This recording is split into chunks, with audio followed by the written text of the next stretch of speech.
السلام علیکم اسٹوڈنٹس. بسم اللہ الرحمن الرحیم. رب اشرح لی صدری ویسر لی امری واحلل عقدۃ من لسانی یفقہوا قولی. رب زدنی علما رب زدنی علما رب زدنی علما. سبحانک لا علم لنا الا ما علمتنا انک انت العلیم الحکیم. ڈیئر اسٹوڈنٹس، آج ہم نے رکوع نمبر 1 اور رکوع نمبر 2 کے سوالات کے جوابات پڑھنے ہیں.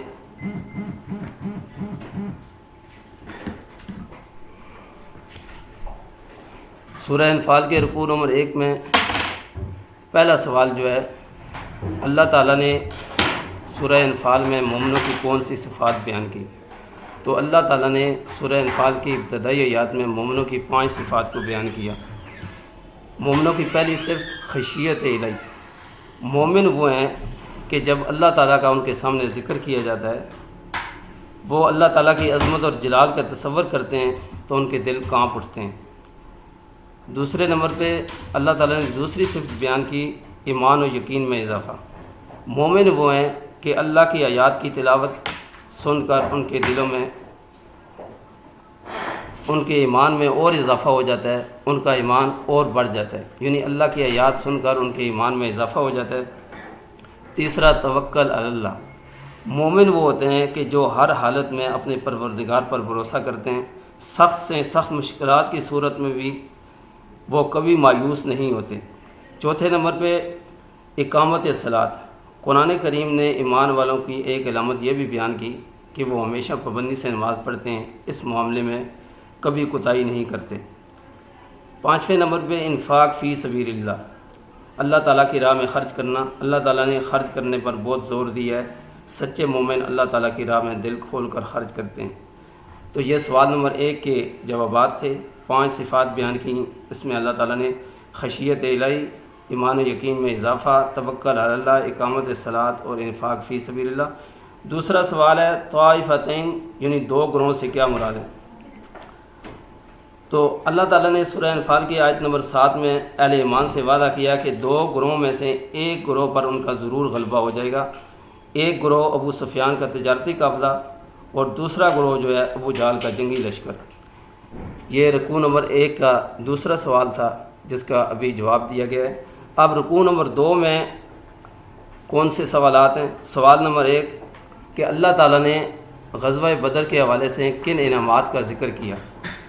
تو اللہ تعالیٰ نے غزوہ بدر کے حوالے سے مندرجہ ذیل انعامات کا ذکر کیا. سب سے پہلے نیند کا طاری کرنا. مسلمانوں پر اللہ تعالیٰ نے گہری نیند طاری کر دی تاکہ مسلمان سکون کے ساتھ رات بسر کریں اور صبح تازہ دم ہو کر کفار کا مقابلہ کر سکیں.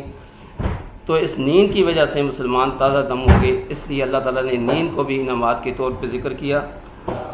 آگے بارش کا برسانا، یعنی بران رحمت. تو وہاں غزوہ بدر میں کیونکہ کفار جس جگہ موجود تھے وہاں پانی کا انتظام تھا اور مسلمانوں کے پاس پانی کا انتظام نہیں تھا، تو اللہ تعالیٰ نے بارش برسا کر پانی کی کمی کو پورا کر دیا. مسلمان مجاہدین نہا دھو کر تازہ دم ہو گئے. تو اس بارش کے برسنے کو بھی اللہ تعالیٰ نے انعامات کے طور پہ ذکر کیا. آگے فرشتوں کا نزول. اللہ تعالیٰ نے فرشتوں کو نازل کیا اور فرشتوں کے ذریعے کفار کے دلوں میں اللہ تعالیٰ نے مسلمانوں کا رعب ڈال دیا. تو اس کی بھی اللہ تعالیٰ نے انعامات کے طور پہ ذکر کیا. آگے مسلمانوں کے ایمان کی پختگی. اللہ تعالیٰ نے مسلمانوں کے ایمان کو پختہ کر دیا اور اس کو بھی اللہ تعالیٰ نے انعام کے طور پہ ذکر کیا. یہ فرشتوں کا نزول. اللہ تعالیٰ نے غزوہ بدر کے دن فرشتوں کو نازل کیا اور انہیں حکم دیا کہ وہ مسلمانوں کے حوصلے بلند رکھیں. 5ویں نمبر پہ اللہ تعالیٰ نے فرمایا کہ میں نے کفار کے دلوں میں تمہارا رعب ڈال دیا، یعنی کفار پر رعب کا طاری کرنا. اللہ تعالیٰ نے کافروں کے دلوں میں مسلمانوں کا رعب طاری کر دیا. وہ مسلمانوں کا مقابلہ کرنے سے گھبرانے لگے اور اللہ تعالیٰ نے ان کو شکست دی اور مسلمانوں کو اللہ تعالیٰ نے فتح نصیب فرمائی. 6 نمبر پہ دشمن کی آنکھ میں ریت پڑنا.